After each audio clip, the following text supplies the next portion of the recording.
before the world existed, before the stars filled the heavens. There was only darkness, and the light shone across the darkness. God saw that the light was good, and he separated the light from the darkness. God called the light day, and the darkness he called night. And there was evening, and there was morning, the first day. Then God spoke again. Let there be a vast expanse between the waters. And the waters were divided. The waters above were separated from the waters below. And God called the expanse heaven. And there was evening, and there was morning, the second day.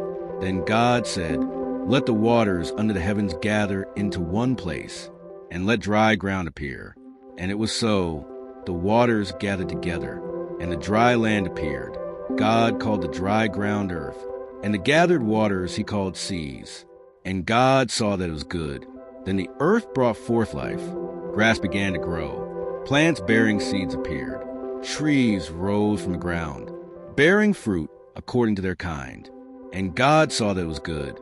And there was evening, and there was morning, the third day. Then God said, let there be lights in the expanse of the heavens, lights to separate day from night, lights to mark seasons, days, and years. And God made two great lights, the greater light to rule the day, the lesser light to rule the night. He made the stars also, and they filled the heavens with brilliance. And God saw that it was good. And there was evening, and there was morning, the fourth day. Then God said, let the waters teem with living creatures, and let birds fly across the sky above the earth. And the seas came alive. Great creatures moved through the depths. Schools of fish filled the waters. Birds spread their wings across the heavens. God blessed them and said, be fruitful and multiply. And there was evening, and there was morning, the fifth day. Then God said, let the earth bring forth living creatures. Animals of every kind appeared, livestock, creatures that crawl, and wild beasts of the earth. And God saw that it was good. Then God said something unlike anything before. Let us make mankind in our image. In the image of God, he created them. Male and female, he created them. God blessed them, and he gave them dominion over the earth, over the seas, over the sky, and over every living creature.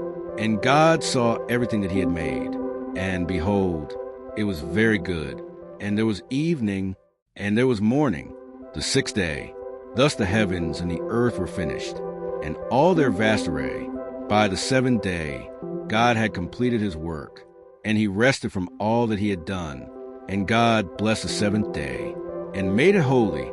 Then the Lord God formed a man from the dust of the ground, and he breathed into his nostrils the breath of life, and the man became a living being. God planted a garden in Eden, a place of beauty, a place of peace. Trees grew from the ground, trees pleasing to the eye and good for food. At the center of the garden stood the tree of life and the tree of the knowledge of good and evil. And the Lord placed a man in the garden to work it and take care of it. But the Lord God said, it is not good for the man to be alone. So the Lord caused a deep sleep to fall upon him, and from his side God formed a woman. When the man saw her, he said, at last, bone of my bones and flesh of my flesh. And the two became one. They lived in the garden, unashamed, in perfect harmony with God. And so the first light entered the universe. But the story of creation had only just begun. In the next chapter, the earth itself would take shape.